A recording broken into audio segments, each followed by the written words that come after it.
Welcome to Recovering Evangelicals, a podcast for people who were once very comfortable in the Christian faith until the 21st century intruded and made it very hard to keep on believing. I'm your host, Luke Jansen. And I'm Scott Dyer.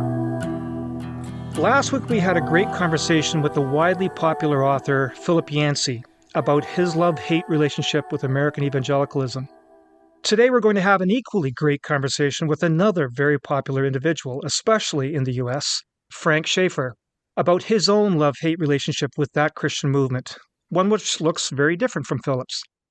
Frank Schaeffer was instrumental in the rise of the religious right in the U.S. back in the 70s and 80s, for the first several decades of his life, but for a variety of reasons that we'll get into in a few minutes, over a period of time he completely moved away from evangelical Christianity, finding a better fit with the Eastern Orthodox Church, and then eventually found that he had to give up on a Christian belief system entirely, although he still values his Christian formation and even calls himself an atheist who believes in God.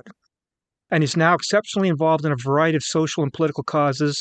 We'll get into all of those points during the course of this conversation. But first, we want to welcome Frank Schaeffer into our virtual studio. Frank, thanks so much for accepting our invitation.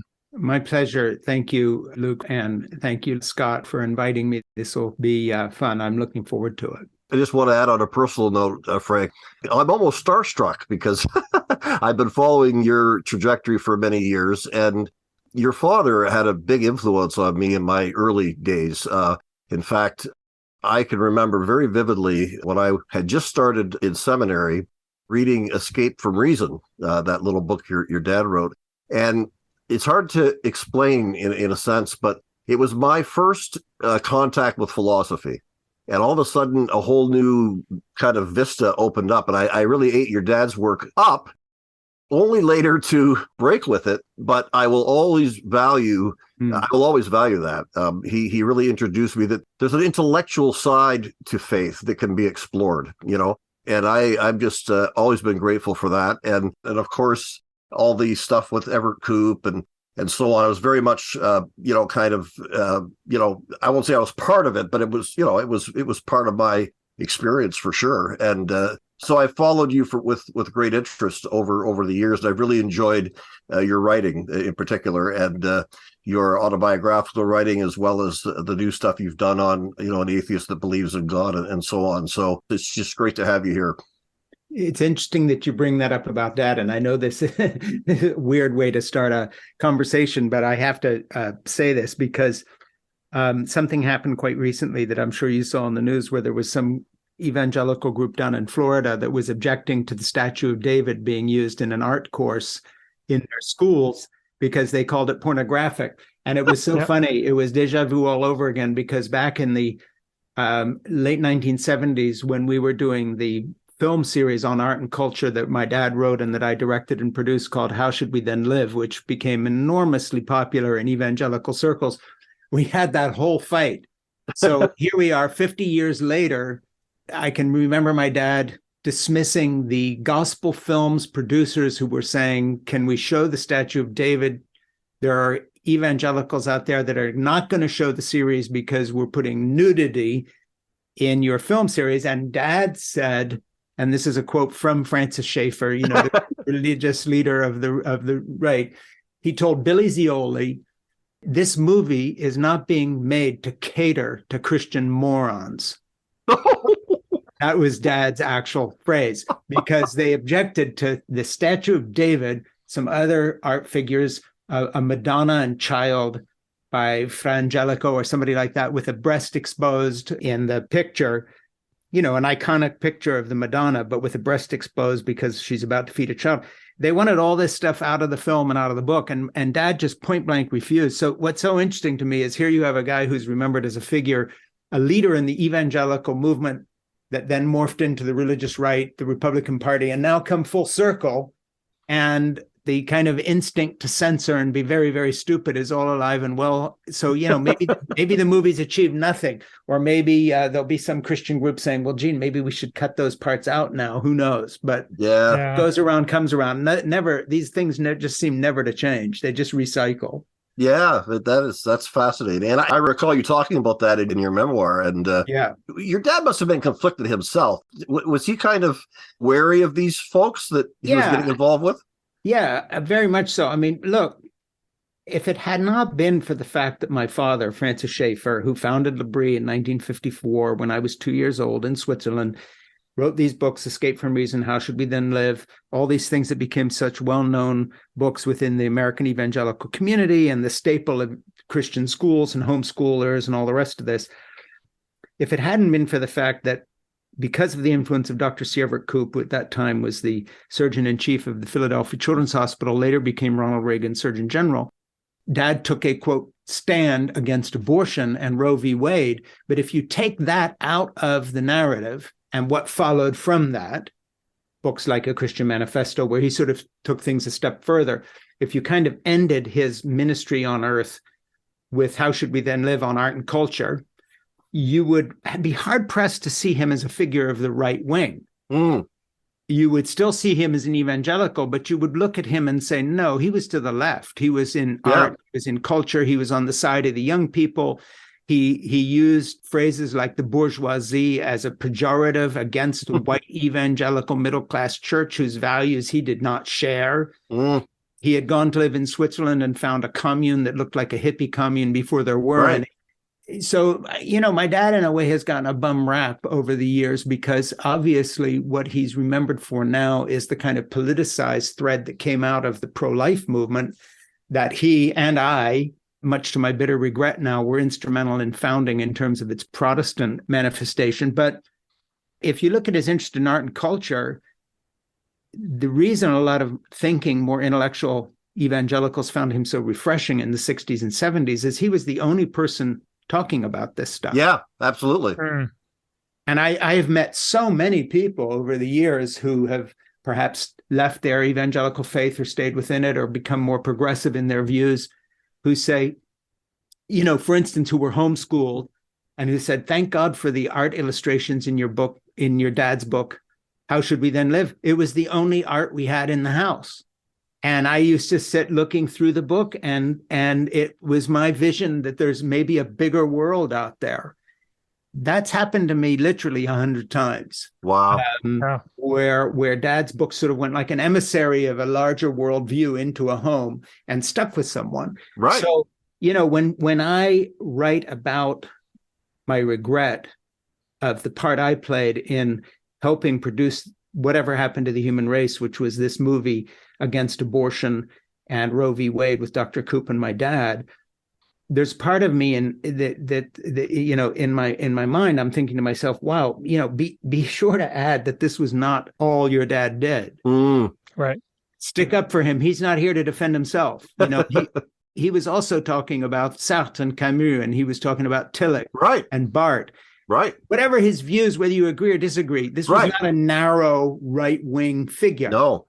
He had real intellectual firepower. And here's the other thing that my dad is not remembered for enough, and that is the reason he was interested in art and the reason he was interested in reaching young people with a message of hope in what he regarded as a kind of an era of despair was that he actually loved beauty. He didn't take me to art museums after I ran away from school at age 15 to punish me or to teach me something. He took me there because he thought the way we can put all this back together is to sort of touch base and wander around the Uffizi in Florence for 10 days. And let's just go do a father-son thing, concentrating on art and beauty. That was my dad. Wow. So I often feel bad in that in my memoir, like Crazy for God, I have to talk about my distancing myself from that movement. Right. Of course, that's in hindsight in terms of where the politics took it. Right. But at the time my dad was doing that stuff, he didn't know where this was all going to go. Right. And could not have foreseen, say, a Donald Trump or the storming of the Capitol. Right. It's the final fruit of his labors, quote unquote, and a bit mine too. And I know that's a kind of a long preamble, but it does bring us back in line with, I think, where you wanted to go in terms of some questions. But, so obviously there's no daylight between my father and me when it comes to these issues. I just have drawn different conclusions as the years go by. Right. Right. So, Frank, before we go too far into your life story and talking about what happened in the latter half of your life, what I'd like to do is just to describe the arc of your journey through evangelical Christianity. And so I want to do that in three major steps. I want to talk about your formation. Your first, basically, you grew up as an evangelical fundamentalist Christian. So we want to talk a little bit about that. Then you went through a phase where you began to ask some questions and you left evangelical Christianity, but you still felt committed to some form of Christianity. And then in the third, the phase that you're now in, where you really don't hold a fully Christian faith, even though you still might find value in some parts of what you were raised with. So let's talk about the first part of your life. I think the listeners need to get a clear picture of how committed and how active you were as a fundamentalist Christian. We've heard about your father. He was a theologian and a philosopher and a Presbyterian pastor, but he was your pastor. You grew up in his Presbyterian Calvinist world, and you initially supported your father's worldview, his ideas, and political program. So maybe unpack that for a few minutes before we move to the second part. Sure. Let me unpack a childhood lived in that environment. There were really several phases to my childhood and growth and adolescence that track along with what my parents were doing. Obviously, he's remembered now as a famous evangelical leader. So is my mother, Edith Schaeffer. They both wrote dozens of books, and there are millions of those books out there, quite literally. Yeah, they had a huge worldwide impact in the UK as well as in the US and so on.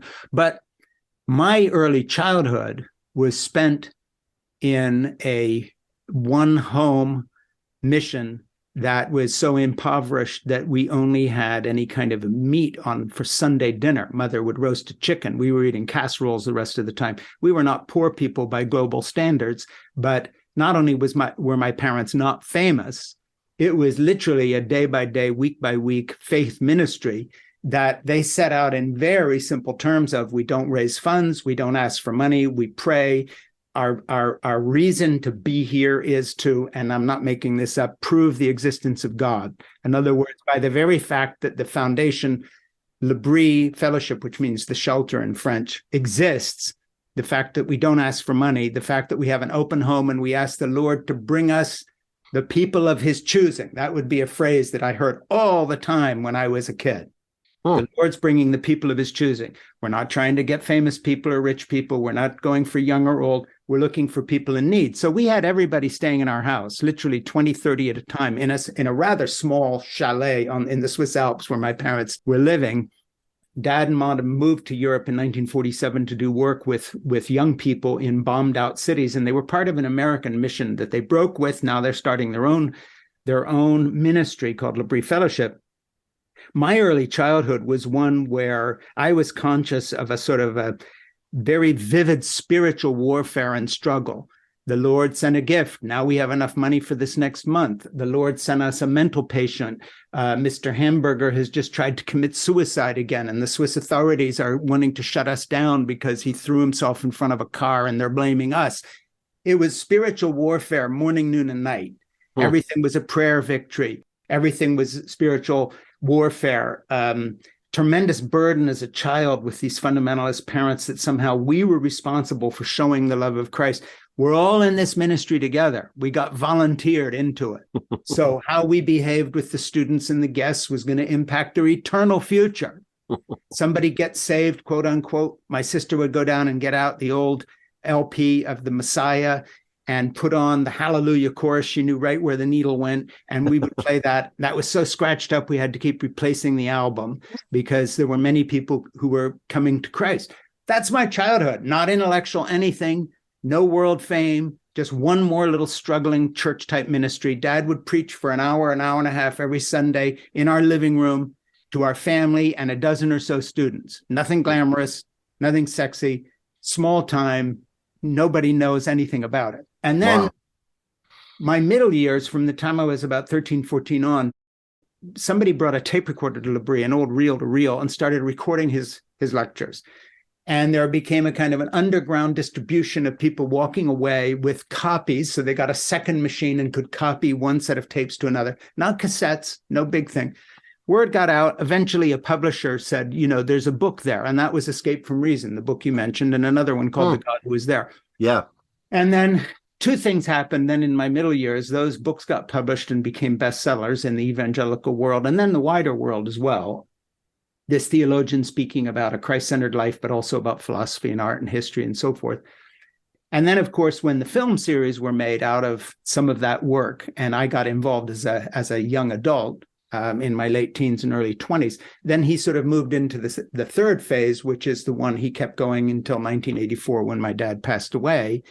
And that was as a world famous evangelical leader figure with ties to the religious right and all the political ties as well, in terms of, meetings with presidents and staying in the White House with Gerald Ford. And Jerry Ford's son, Mike, was in the Libre Fellowship for a year before he went on and became a minister. And that's the sort of razzle-dazzle culture war stuff. So, the early Francis Schaeffer kind of learned from his own students to be interested in their questions, which meant he started diving into art and philosophy so he could answer them. So instead of just saying, just believe and keeping it simple gospel, yeah, all that stuff about philosophy and art's interesting, but what you really need to do is accept Christ. Dad actually got interested in what they were interested in and really had a whole second and third education as a middle-aged man. And always said afterwards, I learned far more from my students than they learned from me. So all of a sudden, P.Z. Otto came, who was an art historian, and she, I remember, took Dad to Florence along with my mom and some other people, and started taking him around the galleries and explaining who Giotto and Masaccio and all these people were to my father, who then began to fold it all into his work. But that was in the late 50s when he himself was just in his middle age. So, my father's trajectory was very interesting. And then mine was completely different. First of all, I had these childhood experiences. And then in my late teens and early 20s, I did something that is very familiar to anybody with evangelical empire building. I became his nepotistic sidekick, who was sort of being groomed to be the next guy. And only in the evangelical world or the government of North Korea does this work. But it worked out great. I mean, there was more money on our book tables at the end of any given seminar than I've earned in the last 5 years. Wow. So, no exaggeration. I mean, seriously. Wow. And unlike a lot of evangelical ministries, it was not a con job. My parents were not thieves. They did not get rich. We were not flying around the world first class. But on the other hand, Jerry Falwell, who founded the Moral Majority, did lend us his jet and his pilot. Wow. And we would fly from city to city on a 25-city seminar tour with the film, Whatever Happened to the Human Race, and so forth and so on. So before I left, I kind of tasted that big time, heady access to power, ego, and money. I got enough of a taste of it to understand evangelical leaders and why they're so corrupt ever since. Really? And before we talk about you leaving the faith, where were you during those formative years in your teens and possibly even in your 20s? Where were you in your faith? You were, I understand, a committed fundamentalist Christian. Oh, yeah. I mean, I was always, up till when things came unglued for me in terms of the questions I was asking, which we'll get into in a minute, as you indicated. But you have to understand that I was absolutely 100% sincere. There was nothing false about this. One of the reasons I left the evangelical community, and you can phrase your question any way you want, but just to go there before you get there, is that there was such a dichotomy between my beliefs at one point and how I had lost faith, not so much in the gospel, which is a different subject, and we can get to that, the matter of actual personal faith or lack of, but I had lost faith in the evangelical establishment, and for reasons that will really surprise some people. And that is, my journey out of evangelical Christianity per se did not begin with a rebellion against, say, being my father's sidekick or successor or successful. It was the opposite. And that is, I was so disgusted by North American evangelical big-time Christianity and how false and hypocritical and, frankly, what a con artist's paradise it was with people like Jerry Falwell and Pat Robertson and these others that I knew well personally. I was on the 700 Club 7 times in the early days. I knew all these guys. And, they were literally thieves and liars and really bad people, in the same way that people who know Donald Trump say he is. Wow. And so my departure from evangelical Christianity did not begin with rebellion. It began with me comparing the company we were keeping in the big time God business with the humble beginnings of my parents' own ministry. Wow. And it didn't compare well on two levels. One, my parents were not thieves. Okay. And these people are thieves and still were then and are now. The mega ministry, the whole thing.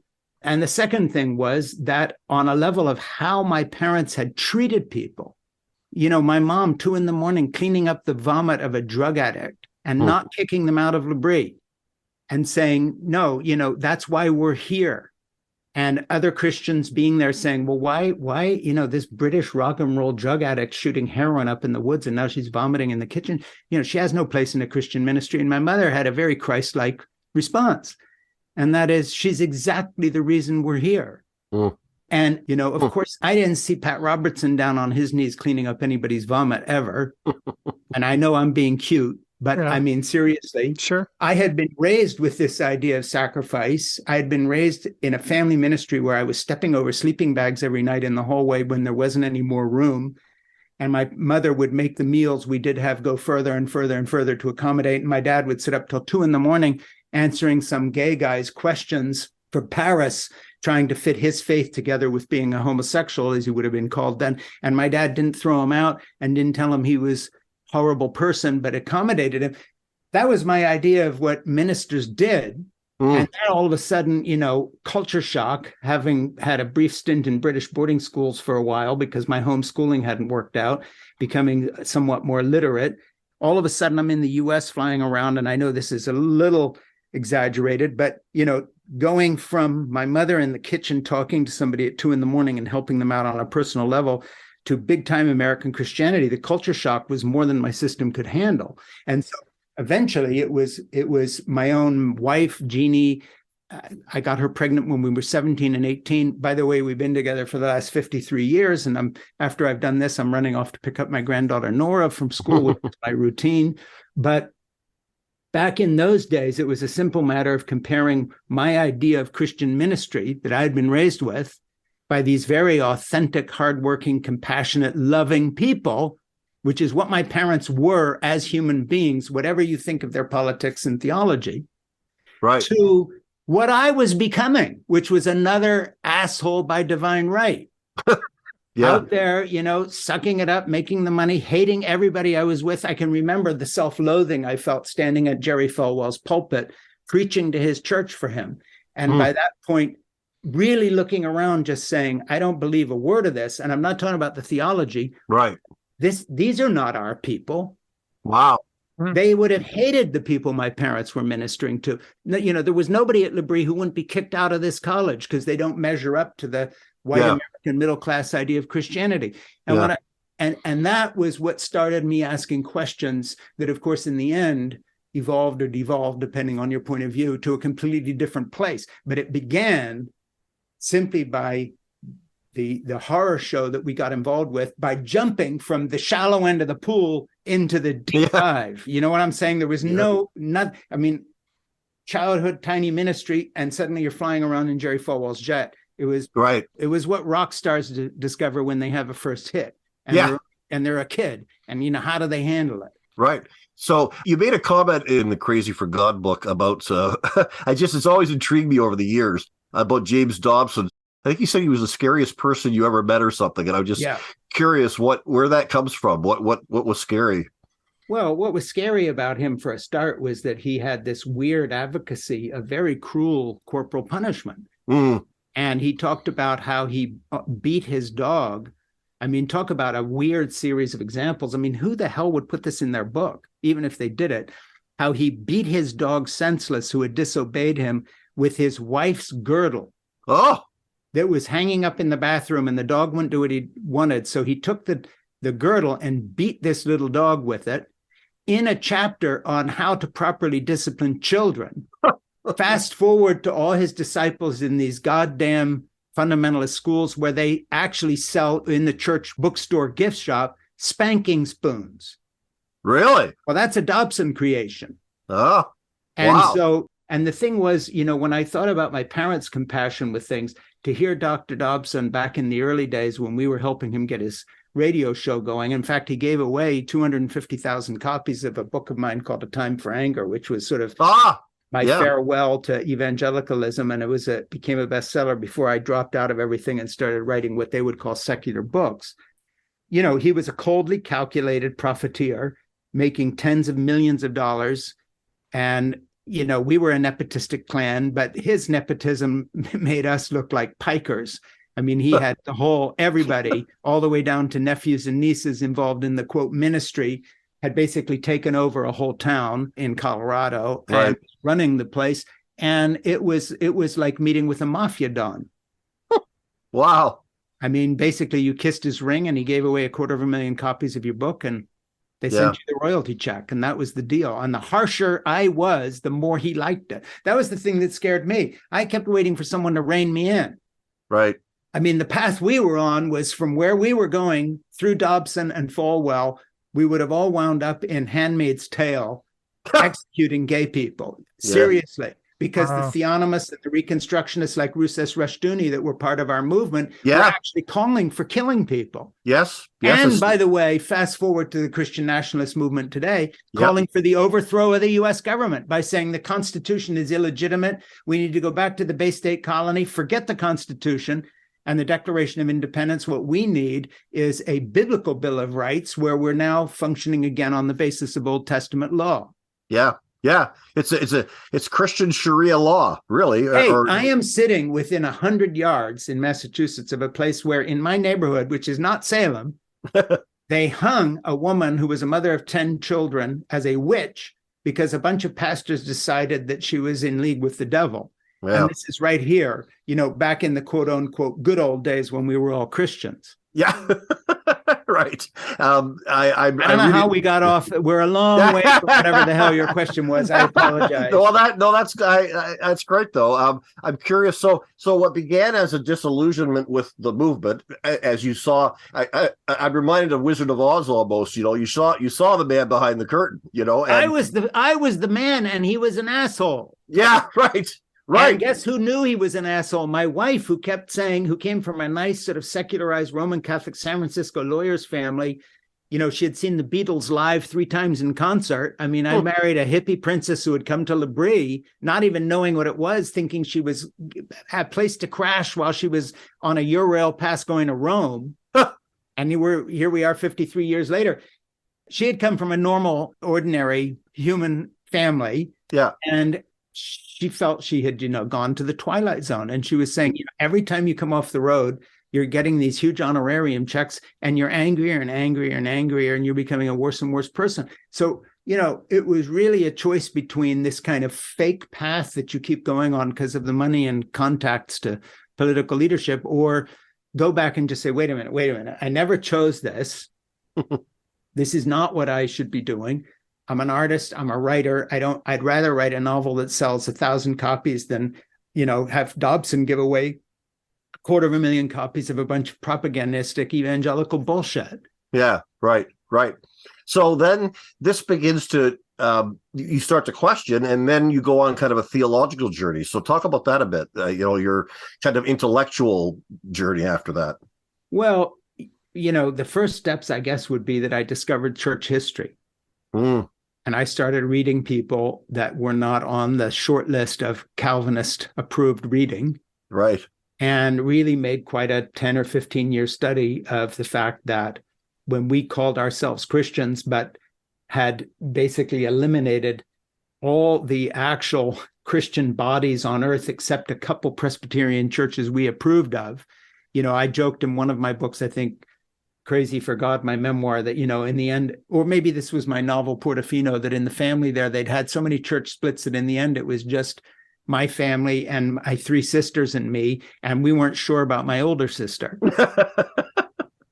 I've seen that very thing you're talking about. I've witnessed that play out in families. I've actually seen that play out. There you go. So basically, when you started discovering the historic church, it's like, wait a minute. You know, let's just talk about the formation of the biblical canon. You know, in my Sunday school, when I was a kid, nobody was telling me this took between 250 and 400 years, and that, you know, they were still arguing about including the book of Revelation centuries after supposedly the Bible was inspired by God. Just little factual things on the canons and the church councils. Right.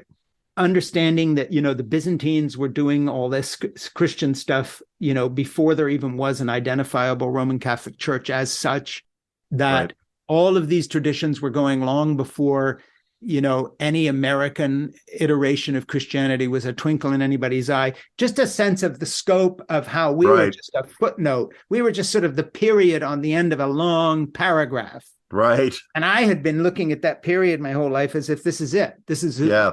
So just the idea that there would be any other way to approach any of this. Right.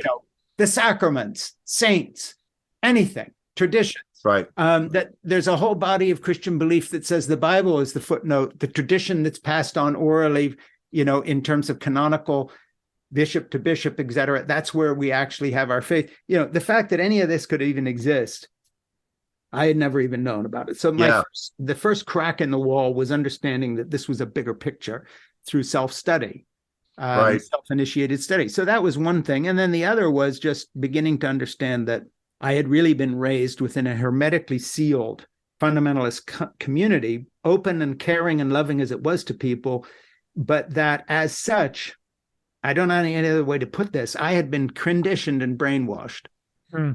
So for me, essentially, my journey out of evangelicalism was really a series of going cold turkey like a drug addict. All my security blankets were being taken away one at a time because as I realized that I had been conditioned, not by any nefarious conspiracy, but just as my parents themselves had been in their own journey, my mother particularly, who was raised by missionary parents in China, believe it or not. And I think really the big break for me was, what am I going to pass on to my children? Am I going to do this to the next generation again? Am I going to, because it's a safety blanket, it's like it gives me all the answers. And I really began to refuse to do that. So I started saying things to my children like, I don't know, when they began to ask me questions. And this was while I was still there. So all I can say is that once you realize that your sort of reflex, your default position is not your own, that this is nothing I chose, nothing I thought through, you start seeing that your faith is mostly, I guess, a statement of loyalty to your parents, because this was their thing. And so how can you question it? Because then it seems like you're questioning them. They're so identified with this. And it makes it even worse if they happen to be big time leaders. Yeah. And that's why, in my writing, my creative writing, my real writing, aside from evangelical propaganda, I started writing novels like Portofino, Saving Grandma Zermatt. And fortunately, they were successful enough to give me permission in the quote unquote secular market to keep writing. But I was in my mid-50s before I wanted to write a memoir, because it took me from my late 20s to my mid-50s to even get to a place where I wanted to even discuss my journey out. I did it obliquely in the novels, which also ask questions through humor writing, but I didn't want to tackle it. And even then, Jeannie, my wife, was saying, do you really want to get into this? I mean, do you want to go there? You're known as a writer now. Nobody even knows about this background. This is pre-Google. You're identified as the novelist that wrote Portofino, and it's become a bestseller around the world. It's in 9 languages. Do you want to go back and suddenly be dealing with all this shit again? But I got enough questions from evangelical readers like you, Scott, who would say how much of this is real and so on. And I thought, okay, I've established myself as a writer just in terms of my ego. Forget anything else. I can afford at this point to go back and talk about things that I look back on with a great deal of regret and shame, and expose myself to some questions. And so that's why then I wrote the memoir Crazy for God, and some of the subsequent books like Sex, Mom, and God, and some of the other books about my journey away from that evangelical background. So very risky.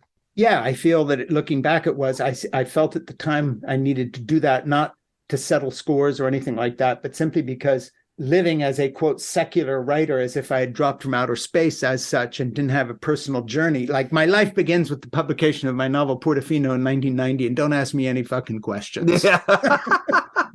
Right. Keep that in the closet. Now, Frank, before we get too far talking about how you gave it all up entirely, I read in several places that you landed to some extent in Eastern Orthodox Christianity. Is that true? Or? Oh, hey, we went to our local Greek Orthodox church for over 20 years. I did quite a bit of speaking for the Archdiocese of Boston to their groups about my journey out of evangelicalism. we never converted in the sense of an evangelical sense of saying, I found the church that now has, the exclusive hold on truth and so forth. We'd sort of been there and done that. But Jeannie and I both really liked the ancient liturgy of the Eastern Church, and we still do. But the thing is, we had found a local church, a Greek Orthodox church that had a whole range of people in it that ranged from atheists who were there because you're Greek, and so you go to your Greek community, and anyway, it's all about the coffee hour, all the way through very dedicated people that even my evangelical parents, if they talked to them, would have recognized as, quote, real Christians. And we had all points in between. Whereas in my evangelical background, only the real Christians would have had a place within the community. Right. Because they were clearly saved and they dotted all the I's and crossed the T's. So that was very refreshing. But then in the last number of years since then, and when I wrote my book, my memoir, Crazy for God, and then after that, my book, Why I'm an Atheist Who Believes in God, which is sort of up to the moment in terms of, a snapshot of where I happen to be more in my mind right now on this journey, embracing paradox, looking at certainty as something to be suspect, and so forth, which we can talk about. Even that part of my journey no longer really meshed with weekly church going and affirming faith in that sort of sense. In other words, I've kind of moved to a step of being, I guess, from the outside, looking more secular. But I would just explain it this way, and that is, I always thought before that uncertainty or doubt or embracing paradox was sort of a point in between two certainties. So maybe you're journeying from Christianity to atheism, and this is sort of a midpoint. I don't see it that way anymore. So when I wrote my book, Why I'm an Atheist Who Believes in God, it came about in a weird way, and that is that I was getting emails from evangelicals and former evangelicals who had read my memoir, Crazy for God, after I think Terry Gross interviewed me on Fresh Air for an hour or so. And so, all kinds of people bought it. But I got also emails and eventually phone calls from Christopher Hitchens, who was one of the leaders in what was then known as the New Atheist movement. And we talked at some length. He really liked the book, but he was disappointed in the ending because he said, you didn't make a clear declaration of having abandoned this. You still describe yourself as a spiritual person with ties to Christianity. And he said, why you should be one of us. And it was so funny because it reminded me exactly of what my evangelical interlocutors were saying, well, isn't it a shame because you say you're still spiritual, but why couldn't you proclaim that you're still a Christian? And I was thinking, hey, Chris Hitchens, who's an atheist, wants me to declare his version of a born-again experience. Right. Now I've got to be him. I've heard this before. This is what I'm running away from. Wow. So you can change a few words, and it's the same old come to Jesus moment. I've got to reject everything. And now I have a very different thing. I tell people that I'm an atheist, and I pray every morning. Right. And I pray a very traditional prayer. Lord Jesus Christ, Son of God, have mercy upon me, a sinner. Lord have mercy, Lord have mercy, Lord have mercy, and the names of my family, and so forth. If you said to me, does God exist after I pray? I'd say, I have no idea, and I don't think he does. Well, what the hell are you doing? I'll tell you what I'm doing. And this is going to sound weird and very unintellectual. This is how my mother raised me. I have to pray in the morning. It's who I am. I am no longer looking for excuses to be who I am.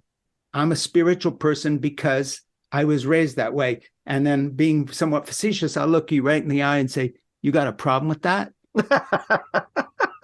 In other words, all this bullshit I was raised on, which was all about trying to find proofs of Christianity, or, as my dad called it at the time, apologetics. Right. Everything's going to lead to this. I'm willing to say, not only do I not know, and I embrace the paradox, I'm willing to admit the psychological baggage I have as someone who was conditioned to pray and feels like my day hasn't started without it, and that I'm letting my family down, even though I don't believe those prayers most of the time. A few times I do believe. Most of the time, I don't believe they're being heard. Right. And if you say that's madness, I'd say, yes, you're right, because we live in a paradoxical situation where, and here's the best I can do, and I don't think it's going to satisfy anybody, we are spiritual beings looking at a physical world that is purely mechanical, and we cannot put these things together. Does not make sense.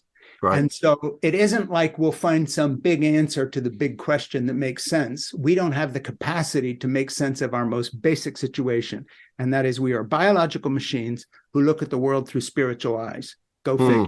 Fascinating. How are you going to put that together? You can't. So you can do one or two things. You can do what Chris Hitchens wanted me to do, and that is come up with a hard and fast intellectual position, or my mother, declare for Jesus or for Darwin, as my parents would have seen it. Or you can come to a position that I talk about in Why I'm an Atheist Who Believes in God, where I'm sitting listening to my opera singer friend Camila Tilling singing the soprano with the New York Philharmonic for their performance of the Messiah a couple of years ago, and literally with tears in my eyes, because I'm hearing what my mother believed in a literal sense, but I'm experiencing it as art and beauty. Guess what?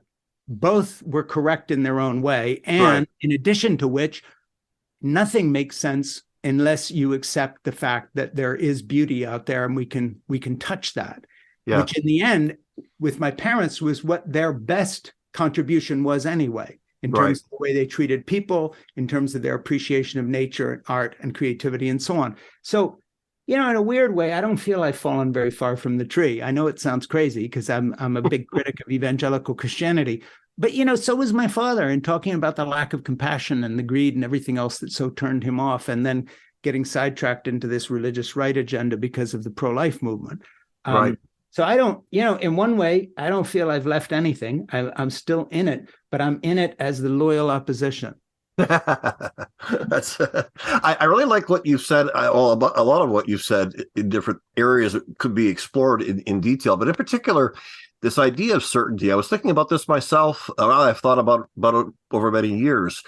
That certainty, in so many ways, is the enemy of civilization. When you look around the world at like whether it's Christian ideology, whether it's atheist ideology in the form of something like communism or fascism or whatever, all these people, they're so certain.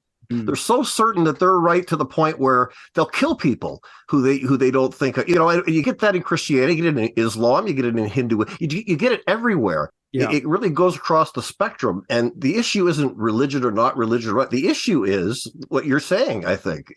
This idea of certainty, that I've got the only truth. It's interesting. Your dad introduced me to so many people with kind of a negative, like I remember in particular Kierkegaard. Your dad kind of introduced me to that name, but he was quite critical of Kierkegaard.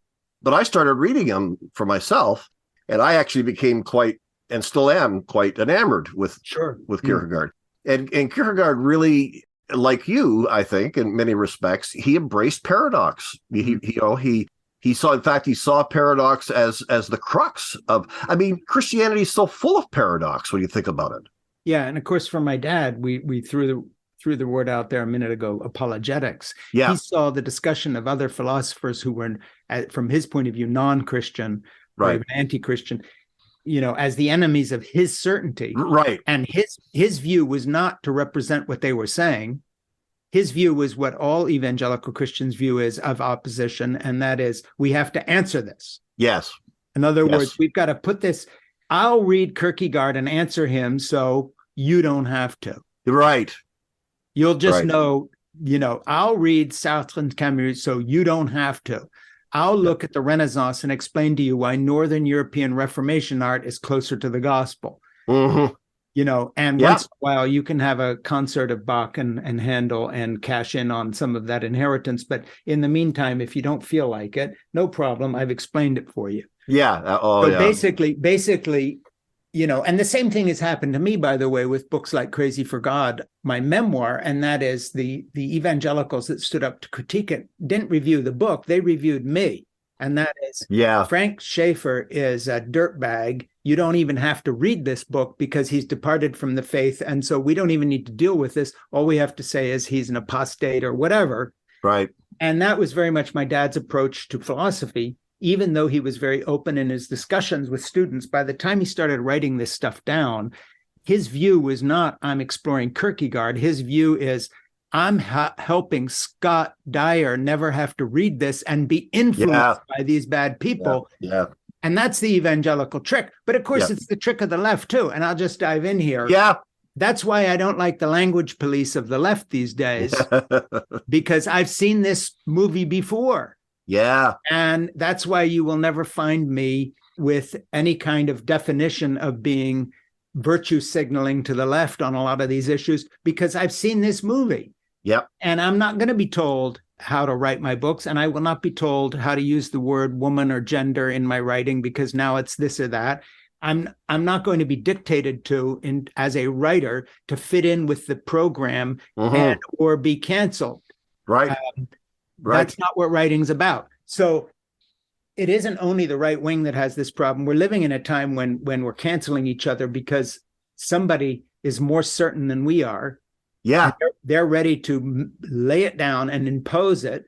And the language police on the left these days are as ferocious as the ones on the right. Oh, I agree. And I think in some ways, almost they're to me, they're almost more concerning because they have more legitimacy. I mean, they have the legitimacy of higher education, for example. The left is very prevalent at in university level, and just so many areas that I think in a lot of ways they're more of a threat than the Christian right. You can kind of, it's very visible and you can kind of write it off. See him coming. Yeah. But the other thing is the left has done with the diversity, inclusiveness, and so forth, DEI and all this other stuff is, again, I've seen this movie because just like we turned the pro-life movement into a paying concern where we're selling books and it's a business, these diversity inclusion consultants hired by universities, this is a gold mine.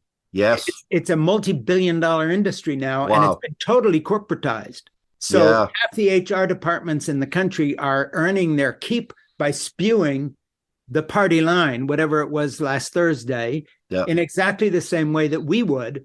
And we would find new red meat. Okay, we're going to stand against women's right to choose, and we're going to raise money. We're going to win elections on this. The diversity inclusion folks are turning this into a mega business. And of course, part of their thing is to limit discussion in the same way that my dad's vision of philosophy was to limit discussion. So it would be like, well, here's a guy writing a book about philosophy. No, he's not.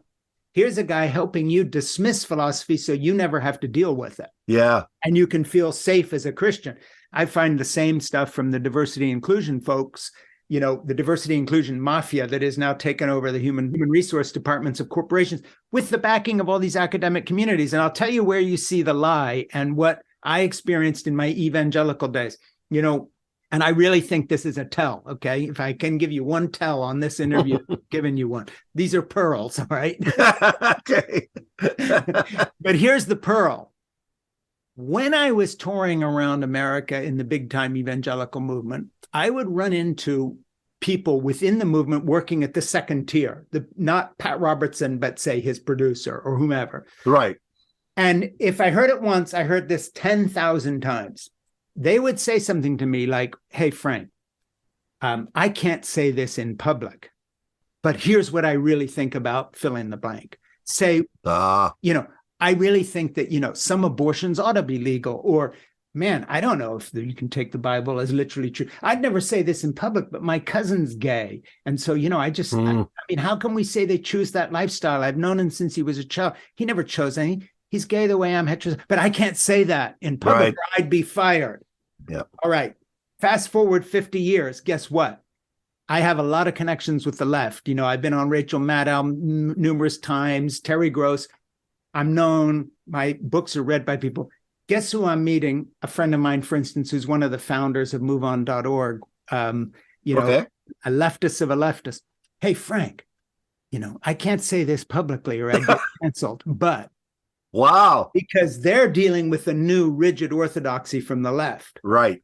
And it's like in the old days, it was such a relief to be in a more liberal left-wing community because I got less of that. I can't say this in public. They were freer to express themselves. Right. And hey, let the chips fall where they may.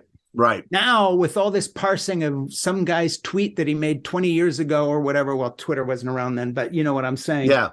Everybody's scared shitless. Yeah. And the academic community that used to defend intellectual freedom, not only are the humanities under fire, the whole idea, for instance, of studying a book with which you disagree with a part of it or that might trigger you, whatever, all these basically what they are is a series of apologetic tests like my father would have done. Right. it's not about humanities anymore. It's about conditioning you to reject things you don't agree with. That's not the humanities. No. And so Roald Dahl's books are being edited by a diversity inclusion specialist to not offend anybody. Mm-hmm. Nobody's asking Roald Dahl. And, what the hell, man? That wasn't the left's thing before. No. So, that's a long comment, but man, it needs to be said at this point. I agree with you. It's interesting how these movements often, like even when you look at, I've been reading a lot of Russian literature lately for some reason. I'm not even sure. But anyway, yeah. I have been. And recently, Dostoevsky in particular. And you see this evolution like in Russia where you had, kind of a grassroots movement that was standing up against the injustices of Tsarist Russia and so on and so forth. But this eventually morphs into communism, and morphs into this ideology that's more tyrannical than anything the Tsar could have ever imagined, Exactly. The Tsar would send you to prison in Siberia, not just put you up against the wall and shoot you. Yeah, exactly. And Dostoevsky has the insight to see this coming that many didn't at that time. But I think we're in a similar kind of situation where the left was a valid critiquing of injustice and so on, but now it has morphed into this ideology that is worse, almost as bad or worse in some ways than. And my observation, and I don't want to dwell on this too much longer, but I just want to say again, I think the kicker here is that you're hearing people say, I can't say this in public. Well, since when can't we say this in public? What was the point of free expression? But here's the other one, and that is, it is a bit of a new phenomenon here, because a weird thing has happened as a new generation of people came along who are in their 30s and 40s now, and that is that the corporate world has not sincerely folded these things in, but as part of their own virtue signaling advertising, they are now doing all the diversity inclusion stuff as if they are true believers. They are not. No. This is one big marketing scheme. Yep. And then you have this whole mafia of diversity and inclusion that is basically earning billions off this. And so you are literally back in exactly the same position we were with the rise of the religious right. Yeah. And you could write a futuristic novel in which this exclusionary instinct towards we're only going to allow people a voice who say it our way could play to the left or to the right. But in that case, it's a loss of freedom. Right. And having seen it and run from one version of this, in the same way that I was looking at Christopher Hitchens telling me, why aren't you a new atheist like we are? It's like, wait a minute. That's what, hi, Mom. I mean, this is what I was. So when I get notes from people asking me, how you use this word in this thing or whatever, and don't, that's not how we say it anymore, whatever. It's like, who the fuck is we? Yes. What is this group apologetic? Getting rid of anything that's going to ask questions. It's really interesting. My son is married to a Venezuelan girl, lovely girl, and so she's she's Venezuelan, she's Latin and speaks Spanish, all that. And I said to her, I was talking to her recently, and I said, apparently you're Latinx, right? And she said, what? I said, you're Latinx, right? Yeah, I can't call you Latino, right? She said, what the hell is Latinx? Yeah. And I said, oh, you can't call it. And she said, what are you talking about? Like, she got quite offended. And she said, who decided on this Latinx? And I said, I don't know, a bunch of academics somewhere.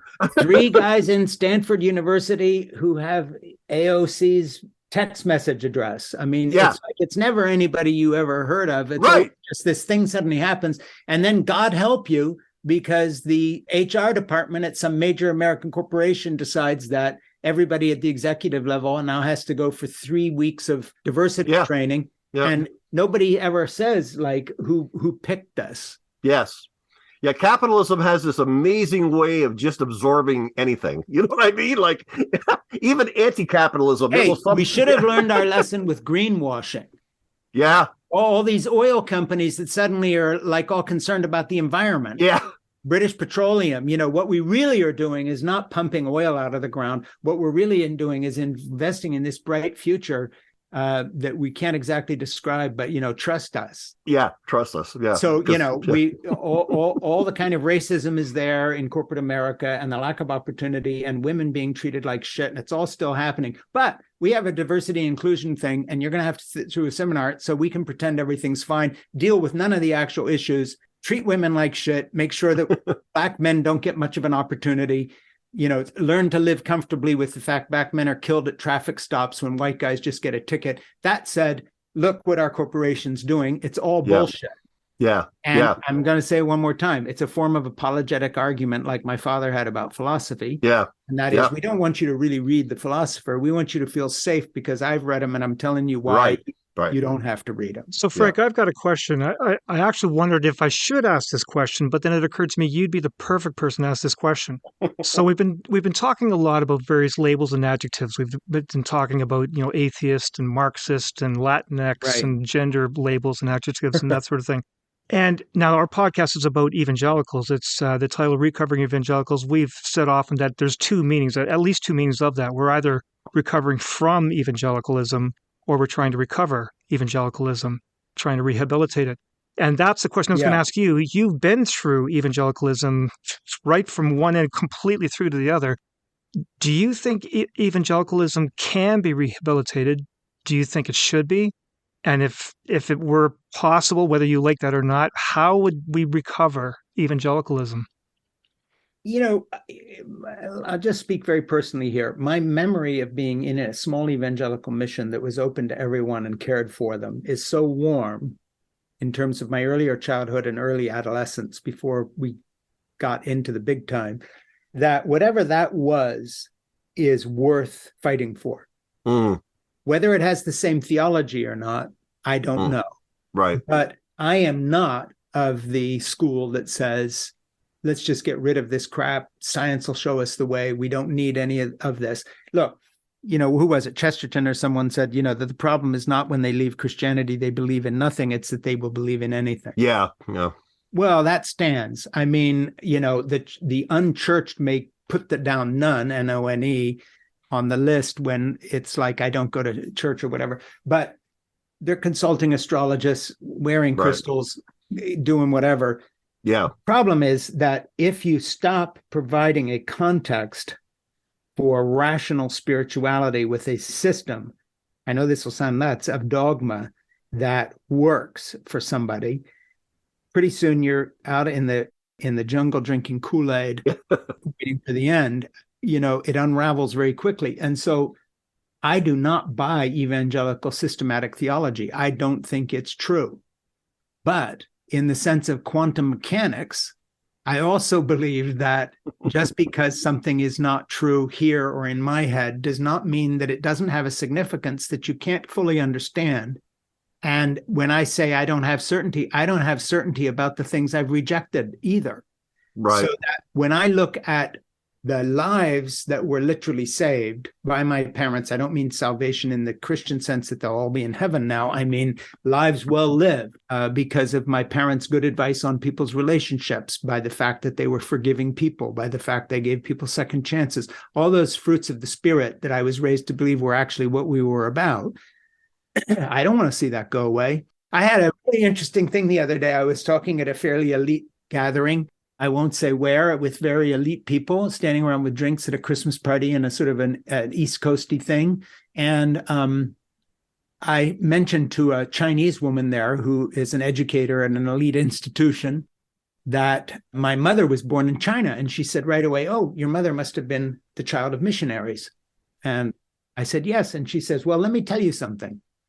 Missionaries in this era where we always criticizing all post-colonial and colonial efforts, get a very bad rap, because I'm a historian and I fled communist China with my parents when I was a child. And now that I'm teaching at this swanky institution here," she said, "the truth is there would not be one hospital in China if it hadn't been for the missionaries." And she said very much what I'm saying here about my evangelical background. And it really, this was not the small talk over cocktails I was expecting. Yeah.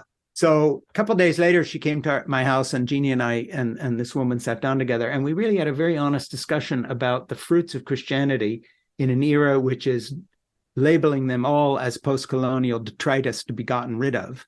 And the fact of the matter is, if we start parsing through our history, whether it's colonial or anything else, and just reject everything wholesale as if somehow we are the only people who have the enlightenment and the truth, what we have to forget is that we're not only throwing the baby out with the bathwater, but these are our people. Even if you reject them, they built the world you're in. And if you completely forget about why they did things, even when you disagree with them, then all the things that you still do hang on to as good go with them. Yeah. And so that's the way I feel about evangelicalism. I would love to see a real evangelical Christianity that denounces MAGA Trumpism and QAnon and all this shit that my dad would have said was heresy and wicked. Yeah. And provide people who want to go in that direction. Right. I didn't say everybody. No. With something solid and viable that they can believe in that works for them. Is it the truth? I don't think so for a minute, but nor do I think anybody else has that. Yeah, right. They're not in any worse shape than anyone else. Right. And so, what's amazing to me is that the right-wing evangelical experience is being traded for QAnon and MAGA Trumpism. I mean, talk about winding up with a pile of shit. Like this is all that you've got left. So if I was an evangelical, I'd be saying the same thing right now. We have to do something different. My view is that there are other roads into the spirituality, but, that's the way I've taken it. I didn't say everybody. Hey, here's the thing. I didn't say everybody else should be an atheist who believes in God. I wrote one book about one person's journey. Right. I'm an atheist who believes in God. I don't think you should be, Scott. I don't think Luke should be, or anybody here listening. I'm just saying, hey, I think it's a very well-written book and you might be interested in it, but you're only going to hear about my journey. Maybe you take something from it and apply it to your journey, but God damn it, I'm not trying to convert anybody. Yeah, right.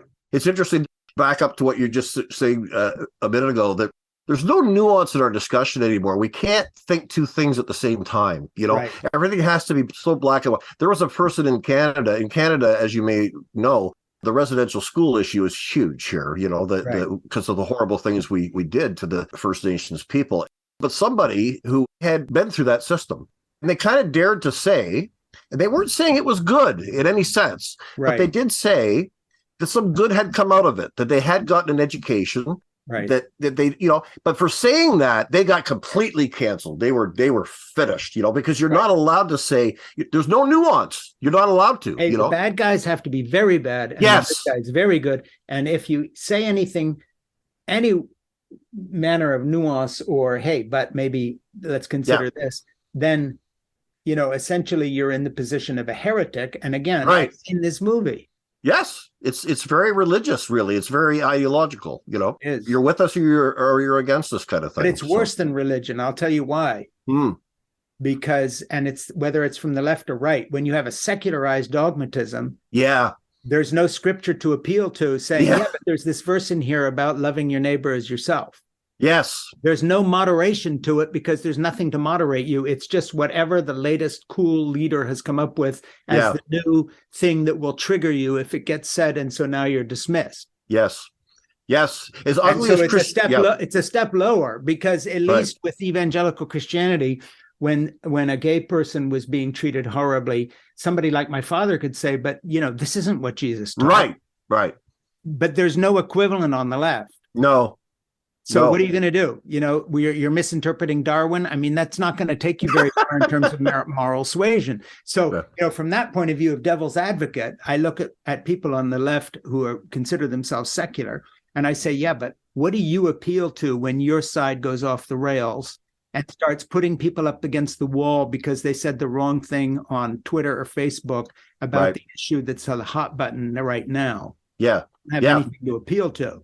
Yeah. And, of course, that would have been my dad's old apologetic argument for the Bible. This is God's word. But I don't believe it's God's word. But I think that the entire message of human history is a message from evolution and or God saying, look, survival of the friendliest is the ultimate survival tactic. Yeah. And because that's how we evolved, what Jesus said fits in with who we already were. And that's why it resonated, because it was telling you as a human, be who you are. your number one survival tactic, as all modern research today is pointing to, is the ability to cooperate. Survival of the friendliest, not survival of the most judgmental and exclusivist. Yeah. So when the left goes judgmental and exclusivist, it's playing the same failed song again. Yeah. And sooner or later, it will all come apart, and people will either be put against a wall and shot because they triggered somebody, or it'll dissolve into further chaos. Yeah. But it certainly is not going to be a utopia, because they have no basic philosophical structure to appeal to, which overrides the convenience of the moment, which is always about winning. Yes. And of course, that's not what the gospel's about, is winning. It's about the exact opposite of that. And right. That, taking care of the stranger. And so I just see the thing coming full circle, both on the right and the left. Yeah. One of the strengths, I think, one of the greatest strengths of the American system and the American Constitution is that it laid out these ideals that became kind of like American scripture, right? I mean, the Constitution serves as kind of a political scripture. Right. And even though the people who wrote it and the culture that wrote it was horrible in a lot of ways, they were slave owners, but they laid out these ideals that had the seeds within it that eventually it did get rid of slavery, and it did get, and so it has a corrective built in, right? And I think you could say the same thing about Christianity, that as horrible as many of the manifestations of Christianity have been, and they have, the seeds, the corrective seeds are there, right? And so it's able to reform, right? Whereas if you, in an ideology like you're speaking of, there is no self-corrective, there is no self-critique. It's just, none. And there's an interesting thing about Christianity, and that is some of its best achievements were made in reaction to it. You're right. But without something to react to in that form to move beyond, they wouldn't have happened. The Renaissance would be one. Right. Okay. Right. So the church is telling you to go to church more, and that's going to solve the plague. And the Medici family and a bunch of people in Florence, including Galileo, say, no, we need to study more science. Right. And then the Enlightenment itself, in which Voltaire and others are rejecting the corruption of the church. But the funny thing is, in their rejection of the corruption of the church, they were preaching a truer Christianity as humanism than Christianity was at that time. That's true. So the funny thing is, one of the strengths of Christianity is that it continues to produce rebels who reject it.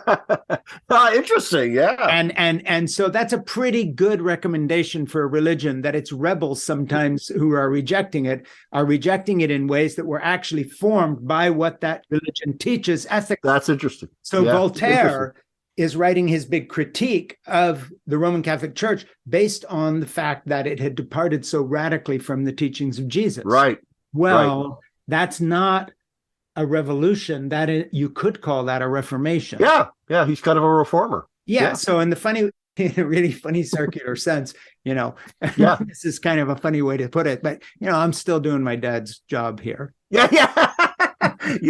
The leaf doesn't fall too far from the tree, eh? That's right. Scott, Frank, we really need to draw a line under this one, because Frank, you were saying you need to pick up a granddaughter.